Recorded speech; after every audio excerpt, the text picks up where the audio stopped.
Otra cosa que también hace a la recuperación cíclica es el hecho de lo que se llama el ciclo de stocks. El ciclo de stocks, ¿qué es lo que pasa? Vos, para protegerte de la inflación, las empresas acumulaban bienes de cambio, mercaderías, justamente para protegerse de la inflación que se iba a venir cuando se liberaran los precios, ya que el anterior gobierno pisaba los precios. Entonces, ¿qué es lo que sucede? En ese contexto se acumuló stocks. Entonces, eso lo que hizo fue profundizar la caída del producto en el primer trimestre, porque hubo que liquidar esos stocks. Bueno, ahora hay una recuperación de stocks, por lo tanto, eso también te empuja para arriba el nivel de actividad. Usted explica todo esto económicamente, y además lo ha dicho, porque quiere que la gente entienda las medidas que va tomando, entonces por eso explica, digamos, cada cosa que fue pasando en la Argentina, porque, por ejemplo, el tema de tarifas, obviamente, para el que hoy paga un boleto de subte o de colectivo o el agua, le vino con un aumento y dice... Pero es más, le hago el contrafáctico. Si quiere, hagamos cero las tarifas. Ahora, la operación y mantenimiento y las inversiones de esos bienes requiere dinero. ¿Con qué lo pagamos? ¿Con qué es lo que pagamos? Usted me dice. Con inflación, sí. Que es lo ¿Lo quiere pagar con emisión monetaria? Bueno, sí, digamos, eso es pagarlo con inflación. Sí. En el fondo, ¿cómo funcionaba? Por un lado, lo que me daba por el equivalente de $1 me lo sacaba por otro lado, 2 pesos en impuesto inflacionario. ¿Pero cree que la opinión pública lo entiende eso? Que cuando paga más el colectivo, paga más el gas y la luz, dice, es así porque pero, Franco, si no de otra manera es 200% de inflación, Franco, como el año pasado. Franco, vamos por partes. Primero, no hay ningún impuesto más regresivo que el impuesto inflacionario. Es un impuesto que le pega con mayor violencia, entre 25 y 30 veces más fuerte a los que más nos tienen, a los más vulnerables. Por lo tanto, o sea, el impuesto inflacionario es una lacra, un cáncer, ¿sí? Lo que pasa es que es una forma de engañar a la gente. Pero usted, el impuesto inflacionario es tremendamente voraz. Y nosotros hemos decidido terminar con ese impuesto. De hecho, el gobierno anterior emitió 13 puntos del PBI para financiar el déficit. Nosotros eso lo llevamos a 0, tema no menor. Porque entre el ajuste, entre el ajuste fiscal del Tesoro y el cuasi fiscal en el Banco Central, el ajuste que hicimos fueron 15 puntos del PBI. Entonces, digamos, lo quiere financiar con inflación, el remedio es peor que la enfermedad, porque además usted distorsiona todos los precios relativos y por ende la economía que tiene es más chica. Con lo cual, digamos, eso es tremendo. ¿Qué otra forma quiere hacerlo? Digo, porque no lo... Pero cree que la opinión pública lo entiende porque, digo, de otro lado está el kirchnerismo diciendo, de vuelta, no, nosotros teníamos la tarifa más baja, nosotros... A ver, Franco... Y va a pasar el año que viene, en el año electoral, okay, va a haber ese discurso de... Ok, digamos, yo no puedo hacer política económica y política, digamos, mirando la opinión pública. Yo tengo que hacer lo que está bien, lo que hay que hacer. Es decir, por esa forma de mirar la opinión pública, de si las encuestas dicen o si la gente dice o lo que fuera, ¿cuál es el problema? El problema es que por hacer eso llevamos 123 o 124 años de decadencia. Argentina entró al siglo XX siendo uno de los 3 países más ricos del mundo. Hoy está en la mitad de la tabla. ¿Usted qué cree? ¿Que eso es gratis? Argentina era una tierra de oportunidades. Hoy Argentina tiene el 50% de la gente pobre. Tiene, digamos, 2 de cada 3 chicos pobres. Es decir, si quiere seguimos haciendo lo mismo, vamos a estar cada vez peor. Nosotros estamos proponiendo otra cosa. Por ejemplo, yo le contaba las reformas de la Ley Bases y el DNU 7023. Bueno, ese conjunto de reformas estructurales significa que Argentina levanta 90 puestos en libertad económica. Es decir, Argentina empieza a tener instituciones que son parecidas a las de Alemania, a la de Francia, a la de Italia. ¿Eso qué quiere decir? Que Argentina entra en un sendero que, por ejemplo, podría estar duplicando el PBI per cápita en los próximos 10 años. Y eso sería una ganancia de bienestar para todos los argentinos y además sería un tremendo impulso para bajar muy fuertemente la pobreza. Pero no solamente hicimos eso, porque hay otras cosas más también positivas. Por ejemplo, el hecho de terminar con la inflación, al terminar con la distorsión de precios que significa la inflación, los recursos en la economía se asignan de modo más eficiente. Por lo tanto, eso también facilita el crecimiento económico. No solo eso, sino que además, porque esto es muy interesante, el hecho de que nosotros hayamos conseguido el equilibrio fiscal y hemos bajado el riesgo país de 3.000 a 1.100, bueno, esto no es trivial.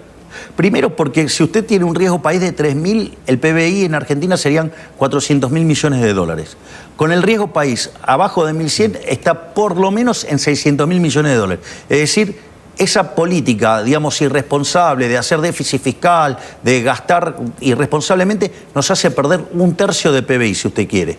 O nosotros le hicimos ganar a los argentinos un 50% de PBI adicional. Digo, eso como una forma de expresarlo. Pero esto también es interesante, porque la baja de la tasa de interés es porque baja el riesgo país. Usted baja el riesgo país, baja la tasa de interés, eso permite que usted acumule más capital. Cuando usted acumula más capital, la productividad del trabajo es más alta. Consecuentemente se puede pagar mayores salarios y por ende la pobreza y la indigencia caen. Entonces, esta es la forma en la cual un país sale, un país se vuelve un país civilizado. Esto ya lo hicimos nosotros, ¿eh? Lo hicimos en 1860 y de ser un país de bárbaro, en 35 años nos convertimos en una de las 3 potencias mundiales. Entonces digo, ¿se puede hacer? Sí. ¿Quiere tomar ejemplos más cercanos en la historia? Tome Irlanda. Irlanda era el país más miserable de Europa. En 40 años, ¿usted sabe cuánto es el PBI per cápita de Estados Unidos? No. $70.000. ¿Sabe cuánto es el de Irlanda? No. ¿Arriesga? ¿Más? ¿Es mayor? $105.000. O sea, es 50% más grande que el de Estados Unidos. ¿Ve que se puede hacer? Y ahora, esta fue una semana muy buena en lo económico, ¿no? Usted lo contó recién, bajó el dólar, baja el riesgo país. Ahora, en la calle hubo ruido, ¿no? Tuvo el tema de los estudiantes, hubo situaciones además violentas, hubo situaciones de escrache, ¿no? De piña, de trompada en algunas universidades. ¿Cómo llega? ¿Es política eso o qué cree de los estudiantes, no? ¿Lo siguen apoyando a usted o lo que está pasando es muy interesante el tema de los estudiantes. Es un tema, digamos, porque justamente las universidades es lo que se considera en Argentina una vaca sagrada. De hecho, los políticos perversamente utilizan estas causas nobles para esconder el robo. Lo mismo hicieron también con los planes sociales. Se escondían detrás de los planes sociales de las personas vulnerables para robar. Entonces, fíjese, esto porque es muy interesante, porque cuando esta discusión arrancó, el apoyo a las universidades como institución era 90-10. Hoy ese número es 50-40. La imagen de las universidades cayeron cerca de 30 puntos. Bueno, esto no es porque sí. Esto sucede porque la gente entendió de qué se trata esto. Es decir, acá no está en juego ni la universidad pública, no está en juego el arancelamiento. Lo único que queremos hacer nosotros, básicamente, es poder auditarlas. ¿Sabe cuál es el problema de auditarlas? Que toda la política que vive robando a costa de las universidades no quieren ser auditados. Acá el problema está ahí, que no quieren ser auditados. Ese es un problema no menor. Entonces hay toda una metadiscusión, son toda una suerte de discusiones mentirosas para ocultar cómo roban los políticos con las universidades. Ese es un tema no menor. Es más, no solo que se ha derrumbado brutalmente la imagen de las universidades, sino que además cuando usted mete el problema de la auditoría, la posición del gobierno está favorable en 40-30. Y si usted hace una encuesta preguntando auditoría sí, auditoría no, el gobierno está arriba del 80% arriba, favorable. Sí, claro. Y eso, ¿sabe cómo se ve? Usted lo puede ver muy fácilmente. Yo le voy a dar números estimados por las fuerzas de seguridad sobre las marchas, porque evidentemente los que estaban en la marcha mintieron los números y básicamente los medios, como le tienen miedo a las vacas sagradas, no dicen la verdad. Es decir, porque están más pendientes de cómo va a reaccionar la gente. No le quieren decir. Cosa que si yo hubiera hecho caso a las encuestas, yo sería socialista. Porque cuando yo empecé a ir a televisión, la gente parece que se olvida que yo enfrentaba 15 personas a uno, digamos, donde yo era el único donde defendía la idea de la libertad. Yo estaba más solo que Adán en el Día de la Madre. Es decir, ser liberal, cuando yo defendía las ideas de la libertad, era una mala palabra y las reuniones de liberales en un ascensor sobraba lugar. Eso cambió, claramente. Bueno, eso es un punto a favor. Ahora, fíjese esto. Yo le voy a hablar de los números oficiales de las fuerzas. Después usted corríjalo como quiera, yo no tengo problema. Yo le paso los números que tenemos nosotros. Usted tiene que en la primera marcha hubo 230.000 personas. En la segunda hubo 60.000. Es decir, cayó a un cuarto. O sea, perdió 3/4. 60.000, usted puede juntar 60.000 personas con todo el aparato peronista. Es decir, por ejemplo, solo con camioneros puede armar una marcha de esas características y algunos sindicatos adicionales. Si usted a eso le suma el kirchnerismo, le suma la izquierda, le suma a los radicales, es decir, usted tiene ahí todo el tren fantasma y de 230.000 cayeron a 60.000. ¿Sabe qué quiere decir eso? Que en la segunda marcha casi no había estudiantes. ¿Y sabe qué es lo que usted se da cuenta también? Que cuando fue que se votó el veto en el Congreso, hicieron una convocatoria, juntaron muy poquitos. O sea, ¿qué quiere decir esto? Que los estudiantes empezaron a darse cuenta que los estaban utilizando para defender el robo de los políticos que viven de las universidades. No solo eso, si usted se fija, es muy interesante lo que está pasando con cuando quieren hacer las tomas. Porque aquellos estudiantes que quieren ir a estudiar, que sería lo lógico, ¿no? Querer ir a estudiar, son agredidos, golpeados, ya sea por los kirchneristas, por la izquierda, por los radicales. Es decir, justamente los que están profundamente relacionados con el negocio de las universidades. Y esto es muy interesante porque aún así la gente se está rebelando.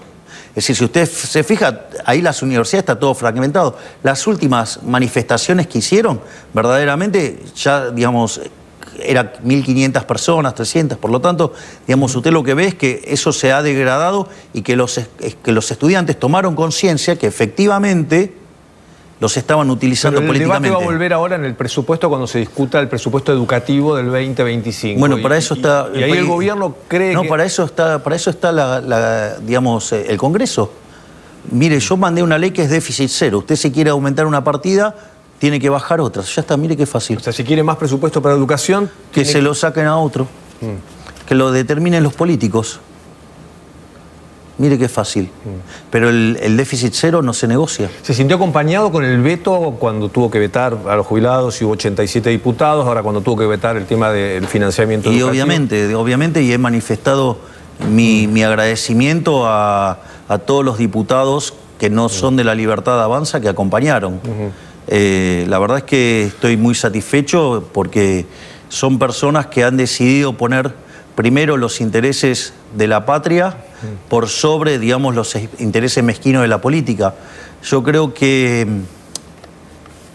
la imagen más repugnante, más rastrera y miserable de la política la mostró el discurso de Miguel Pichetto.